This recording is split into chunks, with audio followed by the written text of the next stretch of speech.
Aujourd'hui, on va parler du token XRP. Je vais te partager tout ce que j'ai comme données sur ce projet. Regardez à quoi sert le projet, est-ce que c'est le moment d'investir, comment on va s'y prendre pour investir, et est-ce que fondamentalement on a des raisons de croire sur ce projet. J'ai le scoring à vous montrer, je vais vous montrer également quel potentiel on a et de voir un petit peu au niveau du momentum, si les volumes commencent à être croissants, puisqu'en fait on voit sur le graphe qu'on a des mouvements très intéressants, que c'est très plat. Franchement on a vraiment potentiel assez énorme sur ce token. Bien sûr on va analyser des données, on va être pragmatique, le but c'est pas de penser au to the moon aujourd'hui, mais surtout de commencer à y mettre des billes, parce que je sais pas si vous vous rappelez, il y a quelques temps, c'était il y a 1 an je crois, on était plutôt ici au début. J'avais fait une vidéo sur la chaîne, je vous laisse même aller regarder, où on a pu récupérer cette grosse performance ici. La SEC à ce niveau là disait que c'était la fin de l'XRP, c'était vraiment très mauvais pour eux. D'ailleurs on a une envolée des prix.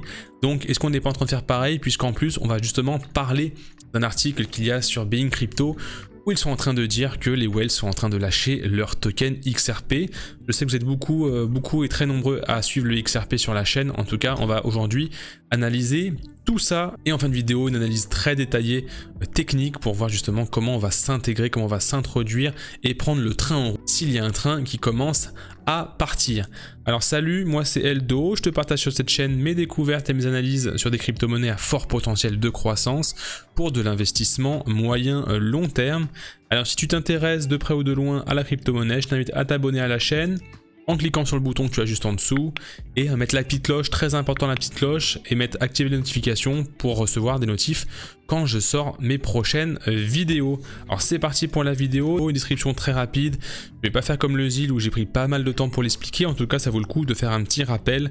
Ici le Ripple, la société qui est justement propriétaire du token XRP, c'est une entreprise technologique financière qui s'est focalisée sur les solutions de paiement en temps réel pour les entreprises et les institutions financières. Donc le XRP, leur token, c'est une crypto-monnaie conçue pour faciliter les transactions transfrontalières en temps réel avec une sécurité et une efficacité accrue. XRP a été créé pour offrir une alternative au système de paiement traditionnel, tels que les virements bancaires internationaux qui peuvent être coûteux et prendre beaucoup de temps. De toute façon, vous voyez ici à l'écran qui défile, vous avez des banques en fait, ils se sont vraiment associés à des grosses banques, et même Bank of America que j'ai vu défiler tout à l'heure. La techno qu'on a sous l'XRP, donc elle est basée elle sur un registre distribué qu'on appelle le protocole Ripple et qui utilise des algorithmes de consensus pour valider les transactions. Donc c'est une approche innovante qui permet d'assurer une sécurité élevée tout en réduisant considérablement le temps nécessaire pour effectuer des transactions. Au niveau du projet XRP, on va pas aller plus loin aujourd'hui. Dites-moi en commentaire si vous voulez approfondir plus le fondamental ou plus la technique. Ça me permet en fait de jauger le ratio entre fondamental, technique, très important, ça me permet d'orienter mes vidéos. Au niveau des investisseurs maintenant, donc les capital ventures, les VC, les capital risque, on a des gros investisseurs, on en a 12 aujourd'hui qui ont décidé d'injecter des fonds dedans. D'ailleurs, on a bien Arrington XRP Capital qui est le fonds qu'ils ont eux-mêmes créé. On a par exemple des Value Net Capital, des Ascent Capital, des Asymmetry Asset Management, des Seed Venture qui sont assez connus. Et donc les deux plus importants que l'on a bien sûr, c'est Arrington XRP Capital et Panthera Capital qui sont ici, ont déjà investi sur 658 cryptos, c'est vraiment énorme. Et d'ailleurs en dessous je les vois ici, Blockchain Capital et Kinetic Capital, ce sont des informations qui viennent de Messario et qui sont à jour. Au niveau du token, maintenant on peut voir ici à gauche qu'on est sur un token qui s'échange aujourd'hui à 0,43 $ à peu près, avec 11,22% sur 24 heures de hausse, donc très important. Sur 7 jours on est à 15% de hausse et 7,72 sur 30 jours. Bon, il n'y a pas à dire, c'est une crypto qui est en train vraiment de profiter de la hausse. Par contre c'est pas tout. Est-ce que c'est suffisant pour partir? C'est ce qu'on va voir dans quelques instants. Au niveau du ranking maintenant, on voit que le ranking de l'XRP oscille entre le 8 et 6e place du market cap. Donc c'est intéressant, on était 8e ici le 16 septembre et en mars aujourd'hui on a la 6e place. Il oscille mais quand même il garde sa place de leader. On a beau dire tout ce qu'on veut, le XRP reste une solution très solide et du coup vu qu'on est sur une big capitalisation, il fait partie du top 10, c'est les plus grosses market cap. et bah forcément les profits seront un petit peu moindres, mais si vous voulez vraiment de la sécurité sur un placement, c'est des top cryptos qu'il faut chercher, d'accord? Il faut chercher des cryptos qui sont justement dans le top, hein, dans les premières places du market cap, comme un Ethereum par exemple, un Cardano, un Matic par exemple. Bon, Solana on va faire un petit peu attention, mais en tout cas ce sont des projets d'ailleurs qu'on verra hein, dans la chaîne. Au niveau de l'inflation maintenant, j'aimerais vous montrer une information assez importante que vous avez ici à les yeux, sur l'application detector.io, et ici on a vraiment cette information qui moi m'intéresse.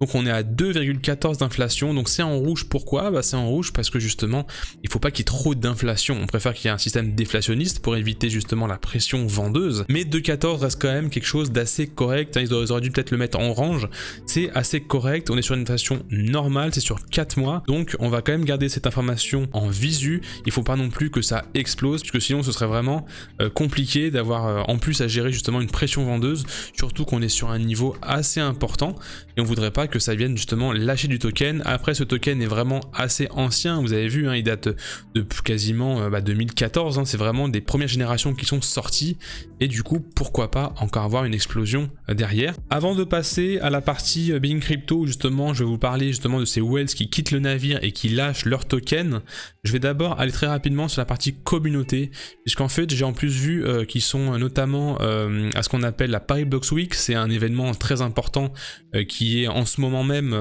sur Paris.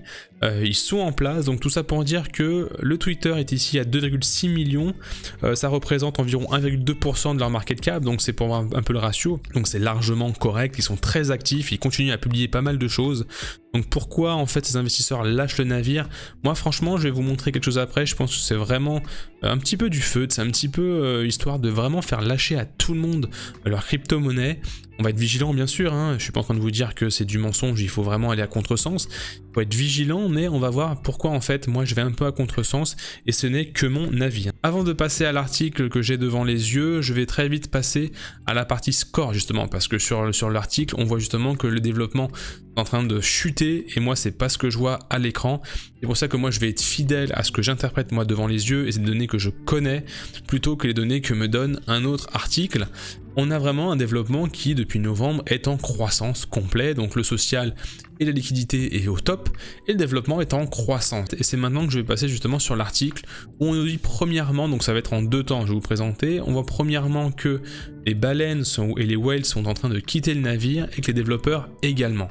Alors la première info que j'ai à vous montrer, c'est que ici on voit que donc en vert, ici on a le prix de la crypto et vous voyez ici en orange justement les baleines hein, qui ont entre 10 millions et 100 millions de pièces hein, de tokens qui sont en train de quitter le bateau, et il parle d'ici une liquidation de 30 milliards de XRP, ce qui représente environ 11 millions de dollars au prix actuel. C'est ce qu'on voit comme chute ici. Par contre moi ce que je vois c'est que forcément ici aussi depuis décembre à février on a eu également une chute et que ça n'a pas empêché d'avoir en février une hausse ici hein, tout simplement, et en plus on passe au-dessus de la courbe du prix. Je sais pas, moi je n'arrive pas à me dire que l'XRP est foutu, même si certes ils sont attaqués régulièrement par la SEC, hein. Mais je sais pas si vous vous rappelez, mais ici ça se faisait également attaquer par la SEC et ça n'a pas empêché la crypto de pumper. D'ailleurs si vous allez voir dans les vidéos plus bas, je crois qu'on avait fait une vidéo à l'époque dessus et nous on avait profité justement de cette énorme hausse. C'était ici là, une vidéo qui a fait quand même 5,3 000 vues, c'était vraiment intéressant. J'ai mis une grosse tête comme ça, je dis je vends mon Ripple, pourquoi? Parce qu'en fait on était arrivé au-dessus, on était arrivé à un point où il fallait prendre des profits et je me rappelle que les profits avaient été vraiment très intéressants. Donc tout ça, moi, me montre qu'on va continuer à surveiller les développements, les whales également. D'ailleurs, c'est une donnée que on va chercher nous à collecter, puisque c'est important dans notre outil d'avoir cette information. Les développements sont en cours, donc on va bientôt intégrer ça à l'outil. Et on voit ici qu'au niveau des développeurs, c'est d'ailleurs ce que je vous montrais, hein, c'est que la baisse s'est amorcée ici depuis janvier et que ils disent qu'on a perdu 60% entre mi-février et le 20 mars. La plupart des investisseurs interprètent la baisse d'activité développement comme un manque d'intérêt de la communauté des développeurs. Donc tout ça pour montrer qu'en fait le Ripple n'a plus d'intérêt. Après tout ce qui a été construit sur ce projet-là, moi je pense très clairement qu'on n'est pas là en train de parler d'un petit projet qui peut mourir du jour au lendemain. En tout cas, c'est que mon avis. Alors techniquement maintenant on va passer en weekly, d'accord? Donc je vais analyser le XRP sur CoinTrader Pro. Pourquoi? Parce que c'est une charte où on a tout depuis le début, depuis ici 2013. Très important, pourquoi? Parce qu'il ne faut pas lâcher tous ces mouvements, c'est super important. Vous avez vu, elle a mis 1, 2, 3 ans avant d'exploser. Si vous aviez été patient ici, et ben vous auriez fait une performance, je vais vous le dire, hein, à peu près, hop, d'ici, de 42 000%. Je peux vous dire que beaucoup ont, je pense, fait beaucoup d'argent à ce niveau-là. Après, bien entendu, pendant une hausse, tout le monde prend ses profits, donc je pense que beaucoup ont lâché leur crypto exactement à ce niveau-là. En tout cas, c'est complètement fou la performance qu'on a sur ce token. Est-ce que c'est trop tard? Bah peut-être pas, puisqu'en fait, le schéma que l'on a ici est potentiellement en train de se reproduire là. Je vous le montre un petit peu. Je vais d'ailleurs passer ça en vert parce qu'on voit rien du tout. La figure que vous avez ici, potentiellement, elle est en train de se reproduire exactement ici. Pourquoi? Parce que pendant cette hausse-là, on est en train de consolider et on a tenté un redépart, ok? Donc en fait c'est une correction de ce mouvement de hausse ici, ok? Pourquoi je dis ça? C'est parce qu'en fait on n'a pas cassé les plus bas que l'on a ici. Ici on a un plus bas, ok? Et ici on a un plus bas qui est exactement au même niveau, ok? Donc, et c'est même ce niveau-là qu'on va d'ailleurs surveiller. Ok, on va regarder très rapidement ce qu'on a également au niveau du Fibo. Vous savez que le Fibonacci, je l'utilise énormément, qui est ici. Et on est venu toucher ici les 50% du Fibo. Hein, donc 50% qui n'est pas un niveau Fibo, mais en tout cas, il est venu ici toucher quasiment les 50%. Et on voit que tout ce mouvement-là, hein, cette grosse hausse, est potentiellement ici en train de corriger tout simplement en un temps, en 3 mouvements, d'accord? Donc ça c'est très très bien. On a eu cette hausse là, la vidéo que j'ai faite où je disais je prenais mes bénéfices, c'est parce qu'en fait après ça, une vague comme ça, forcément on a un rebond. On a un rebond, pourquoi? Parce qu'en fait les gens vont rentrer ici, dans un niveau plat, ils vont prendre des profits à la hausse et les gens qui sont très fortement exposés là vont décharger complètement leur bague, et je dis pas que forcément ça part vers le bas, ça veut dire que s'il n'y a pas assez d'acheteurs ici, ça sera pas assez fort pour justement casser cette pression vendeuse et partir à la hausse. C'est ce qui s'est passé, on a une correction, d'ailleurs c'est pour ça qu'on a des corrections en 3 temps, hein, c'est parce que forcément on a des prises de profit à un moment, après des mouvements qui ressemblent à cette pattern là. Ici pour moi on a également une correction de ce mouvement-là, ok? Donc déjà, ce qu'on peut regarder, c'est qu'on a un déséquilibre de marché à ce niveau-là, exactement ici. Et vous le savez que c'est assez dangereux d'avoir des équilibres de marché, puisqu'on vient souvent les recombler, c'est comme ça, on vient refermer des ordres qui ont servi à pousser le prix. Là, ça fait pas mal de temps, donc il faut voir si on le prend en compte ou pas, mais en tout cas, attention à ça. On a également des ordres, alors je vais essayer de le prendre ici avec le Fibonacci, on va essayer de prendre uniquement le 50% à ce niveau-là, donc là je rentre pas trop dans le détail parce que ce serait un petit peu compliqué et un petit peu long à vous expliquer, mais on va prendre 50% de ce dernier niveau de vente, tout simplement, parce que potentiellement on a des ordres ici à venir chercher. Donc moi, pour le XRP, j'aimerais bien vraiment l'accumuler. Pourquoi? Parce qu'il est en train de montrer quelque chose d'assez intéressant. Par contre, ce qui me plaît pas dans cette crypto, c'est que j'aurais bien aimé avoir la cassure exacte, si j'arrive à le prendre, exactement ce niveau que j'aimerais que l'on casse pour justement reprendre la hausse, pour justement reprendre une tendance haussière. Par contre, je vais être vigilant, parce qu'au moment de la cassure ici, il n'est pas impossible qu'on arrive sur une figure de running tout simplement. Donc, une hausse, un running, pour ensuite repartir vers le haut.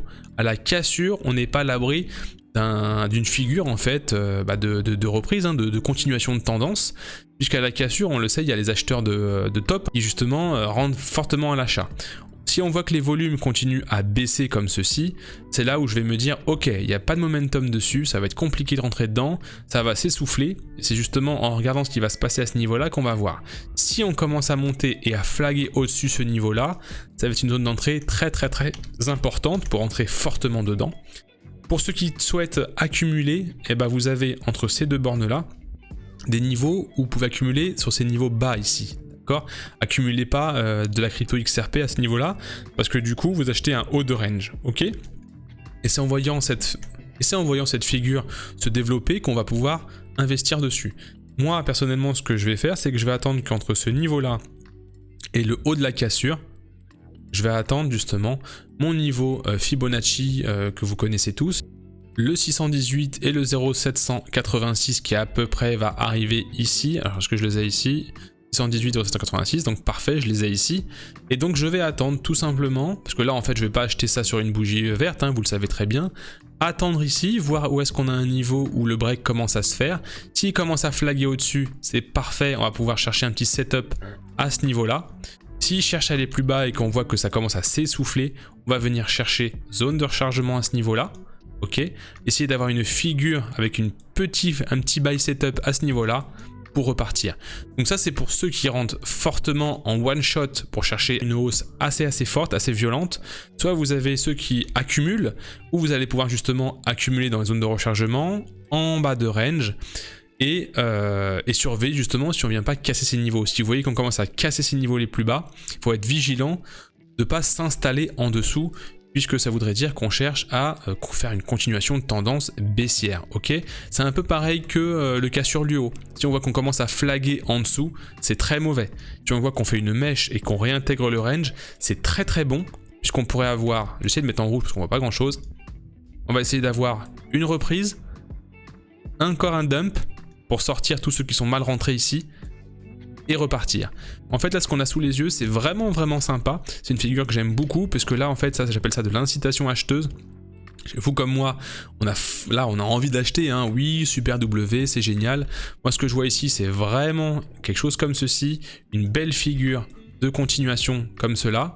Ça va venir chercher les niveaux Fibonacci ou les 0,50 pour une belle entrée pour aller chercher plus haut, ou soit mécher plus bas, faire un petit dump et faire la même chose exactement ici. Ok, donc accumulation énorme ici au niveau des 0,43, au niveau des 0,27. Rentrer fortement, puisqu'en fait, ce qu'on voit au niveau des datas montre moi personnellement que je suis bullish sur ce projet, d'accord? Donc je vais pas attendre que Bean me dise que c'est génial et que ça parte vers le haut, hein. Ils sont là pour faire du contenu, ils sont là pour faire du clic, donc ils peuvent dire tout et n'importe quoi, ça fait toujours générer du clic. Moi personnellement, j'y crois, et je crois fortement qu'on ira chercher des zones plus haut. Je peux même d'ailleurs ça fait partie de la vidéo, je vais aussi vous donner quelques indications sur l'extension. Je vais prendre uniquement le petit niveau ici. Je vais prendre les deux d'ailleurs, je vais prendre ce niveau là. Et je vais prendre le gros ici. Clac, clac, clac. On va voir si on a des zones qui se retrouvent. Tac ici, ok. Donc ça c'est des projections, donc bien évidemment c'est théorique, ok. Et ce que je vais regarder, c'est à quel niveau. Donc là bien sûr on a ce niveau, on a les 1,92, hein. 1,92 qui sont largement possibles, et qu'on a même d'ailleurs un niveau qui est largement possible, c'est d'aller toucher la TH, hein. Désolé, mais on est certes à un niveau, et d'ailleurs je pense qu'on ira bien un jour, on est à 700%, on a un x6, x8, on ne sait pas quand, mais je pense qu'on va aller chercher la TH à un moment. L'argent s'est tellement accumulé dans ces niveaux bas à 0,2 que je pense moi qu'on ira chercher la TH. Seulement on n'y va pas comme un sagouin, on n'y va pas les yeux fermés en se disant oui c'est sûr la TH, et puis parce qu'on sait jamais ce qui peut se passer sur le Ripple, demain il peut y avoir une fermeture, ça peut nous faire un FTX, ça peut nous faire un Solana, et votre crypto elle est à 0 demain. Ici vous avez les 378 $, qui sont franchement possibles pour moi, donc vous êtes à la TH, vous êtes à un niveau très intéressant, vous touchez en plus le niveau 2 ici de l'extension. Moi c'est le premier niveau que je toucherai. Pour ceux qui sont vraiment très émotion dans l'émotion et qui voient que ici ça va être compliqué à passer parce que c'est sûr qu'on va avoir du mouvement à ce niveau là, prenez des profits également ici, hein, d'accord? Ça peut être sur la montée, ça peut être sympa. Pour ceux qui sont un peu plus téméraires, bah, vous pouvez également tenter vraiment la TH, ok? Et forcément ça va d'ailleurs certainement flaguer pour encore repartir, ça partira pas one shot forcément. Mais voilà, je vous donne un petit peu les niveaux d'entrée, comment on va timer l'entrée, comment on va prendre des profits. Premier niveau 0,92, deuxième niveau ici, et si on veut chercher encore plus haut comme on l'a eu ici, vous allez pour moi chercher les 4,236 ici à 7,6, et on peut chercher également les 2,618 à 10 $. Ça serait vraiment le niveau extrême parce que il faut vraiment qu'il y ait une demande très forte pour ce token. J'ai pas regardé aujourd'hui, mais on fera si vous voulez pour une prochaine fois, regarder un petit peu la totale dilution, à combien on est au niveau de la market cap. Mais ça peut donner aussi une indication sur le ranking qu'on peut avoir et le prix qu'on peut avoir. Mais en tout cas, de 0,5 à 5, c'est largement possible. Donc on peut forcément aller toucher l'ATH et un 5 $ ici. D'accord? Et pour ceux vraiment qui veulent laisser trader un petit peu d'argent parce qu'ils y croient, encore un petit x2 derrière, mais ça c'est vraiment si la demande est vraiment très forte. Je te dis à bientôt, j'espère que ça t'a plu. N'hésite pas à me mettre un gros like, c'est vrai que j'ai pas demandé, le like très intéressant. Rejoins-moi sur Telegram également. Je vais te mettre tous les liens en description. Je vais te mettre également le lien du detector.io qui donne pas mal d'informations sur toutes les données que je partage un petit peu à l'écran. Le Telegram, où je partage aussi pas mal de choses. A très bientôt, ciao pour une prochaine vidéo et la petite cloche. Salut tout le monde.